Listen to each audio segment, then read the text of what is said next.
सुरुवातीला जाऊया एका नव्या मालिकेकडे, कारण की एका नव्या मालिकेतून प्राजक्ता माळी आपल्यासाठी एक नवा अभिनय घेऊन येते. चला तर मारूया तिच्याशी खास गप्पा.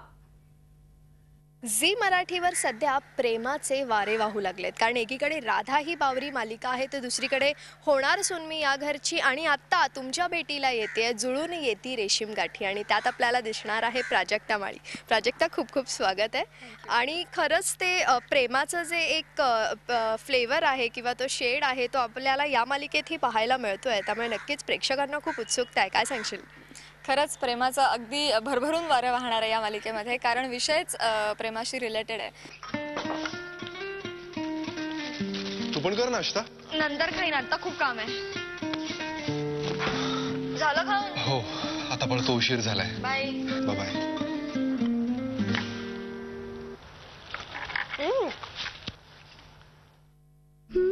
आपल्यावर प्रेम करणारा माणूस सापडायला भाग्य लागतं. सासूसून ड्रामा, किचन पॉलिटिक्स, नवऱ्याचं एक्स्ट्रा मॅरिटल अफेअर, असं अजिबात काहीच नाही याच्यातलं. किंबहुना एकही निगेटिव्ह कॅरेक्टर सुद्धा नाही.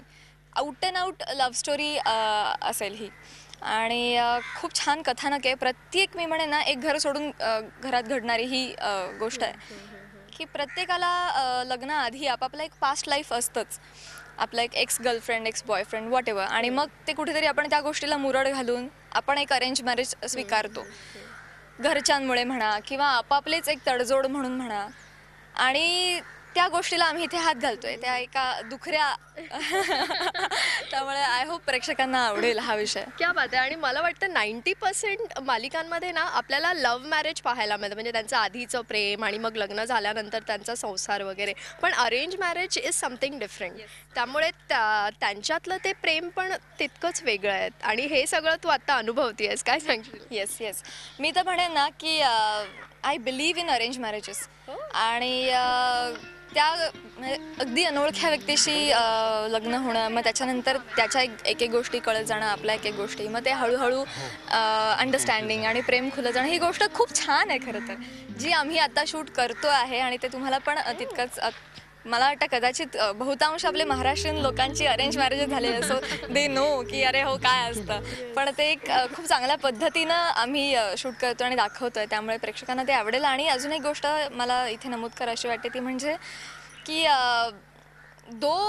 आपापलं पास्ट लाईफ असलं तरीसुद्धा आपण, म्हणजे एक मेसेज ह्या मालिके थ्रू देईल ही मालिका, ती म्हणजे की खूप असं कष्ट करून किंवा खूप ठामपणे मला हेच माझ्याच मनाप्रमाणे असंच घडलं पाहिजे, तसंच असं न करता देवावर सोडून द्या. त्याचं काय म्हणणं आहे, तो असा घडवतोय का, बरं ठीक आहे, ते जे काय घडतंय त्याला सामोरे जा, जे घडेल ते उत्तमच घडेल, असा एक छान स्वीट मेसेज मिळेल की ते उत्तम कसं घडणार आहे, कसं घडतंय ते दिसेल.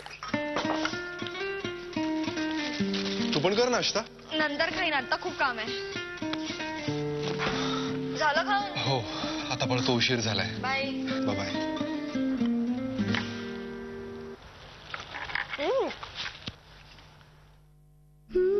आपल्यावर प्रेम करणारा माणूस सापडायला भाग्य लागतं. प्राजक्ता, म्हणजे याआधी एकापेक्षा एक मध्ये आम्ही पाहिलंय तुझं नृत्य आणि ते तुझं टॅलेंट, आणि त्यानंतर त्याच्या आधी सुहासिनी या मालिकेत एक हिस्टॉरिकल मालिका होती, त्यामुळे त्यातलं ते एक वेगळं कॅरेक्टर, आणि आत्ताचं हे कॅरेक्टर, म्हणजे नक्कीच तो तुला एक वेगळेपणा जाणवत असेल आता करताना. अगदीच अगदीच. मी म्हणते ना, मी नेहमीच ॲक्च्युली म्हणत राहते की I am God's favourite child. की कारण मला खूप वेगवेगळ्या, एकतर खूप मोठ्या मोठ्या व्यक्तींबरोबर काम करायला मिळालं. सुरुवातच संजय सुरकरांबरोबर मी फिल्म केली, त्याच्यानंतर अँकरिंग शोज केले, त्याच्यानंतर मालिका केल्या, त्या पण गावकी छोरी टाईप होतं. तर ह्यात अजून एक वेगळं कॅरेक्टर मला साकारायला मिळतं. अगदीच सर्वसाधारण सर्वसामान्य मुलगी, त्यामुळे तसा पेहराव, तसा गेटअप, केस बेस कापून मी अगदी चॅक मनासारखं करते आहे. त्यामुळे अर्थात सगळ्या गेल्या प्रोजेक्ट्सचा मला इथे फायदा होतो आहे, अनुभवांचा, त्या सगळ्या केलेल्या व्यक्तींबरोबर केलेल्या कामाचा फायदा होतो आहे. आणि अर्थातच झीबरोबर काम करते त्याचा एक आनंद नक्कीच आहे, कारण झीनी मला पहिल्यांदा टेलिव्हिजनवर ब्रेक दिला असं मी म्हणते. कारण सगळ्यात आधी मी टेलिव्हिजनवर दिसले ती झी मराठीवर, गुड मॉर्निंग महाराष्ट्रामध्ये. त्यामुळे कुठेतरी झीचं आणि माझं पण एक जिव्हाळ्याचं प्रेमाचं नातं आहे, तेही फुलेल प्रेक्षकांचं, आणि माझं तेही फुलत जाईल. तू पण कर नाश्ता. नंतर खाईन, आता खूप काम आहे. झालं खाऊन हो आता पळतो उशीर झालाय बाय बाय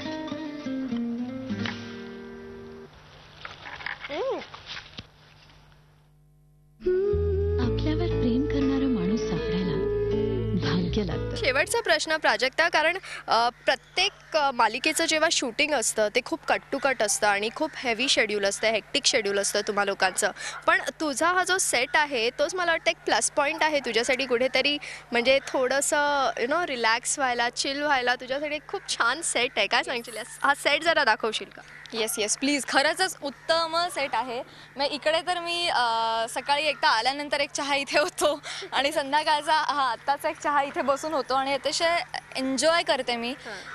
मध्ये मध्ये जेव्हा सीन नसेल तेव्हा पुस्तकं वगैरे वाचते, इथे येऊन वाचते, पेपर वाचते इथे येऊन, किंवा गार्डनमध्ये पाय मोकळे करताना सुद्धा इकडे पण गार्डन आहे, त्या बाजूला पण गार्डन आहे, तर चप्पल काढून मी पायपीट करते, जेणेकरून रक्ताभिसरण पण चांगलं होतं आणि पायपीट पण होते. मोकळी जागा आहे, भरपूर जागा आहे, अजिबात गाड्यांचा त्रास नाही, आवाजाचा त्रास नाही, आजूबाजूला नागरिक, फोटो बिटो असलं काही नाही, त्यामुळे मी खूप एन्जॉय करते. येस, फक्त दुःख एवढंच आहे ना, मी माहेरी आहे, मी माहेरचं हे घर आहे, सासरचं नाही, ते फार काळ टिकणार नाही. नाहीये. येस, आमचं दुसरं जे आहे सासर, तिकडे मला जायचं होतं महिन्याभरात, सिटीमध्ये जायचंय तुला? मध्ये जायचंय, पण नाही असं पण नाही, तो पण सेट खूप उत्तमरित्या त्यांनी उभारलाय, खास सिरियलसाठी उभारलाय आमच्या. म्हणजे कुठलं तरी असं आहे घर आणि ते एस्टॅब्लिश असं नाही, खास रेशीम काठीसाठी सेट बांधण्यात आलाय आणि तो पण फार झकास आहे, फारच गोड आहे. अर्थात एवढी निसर्ग सौंदर्य तिकडे नाही आहे, एवढी स्पेस पण नाही आहे, पण सासर तर आवडायलाच पाहिजे असं. तू पण कर नाश्ता. नंतर खाईन, आता खूप काम आहे. झालं खाऊन हो आता पळतो उशीर झालाय बाय बाय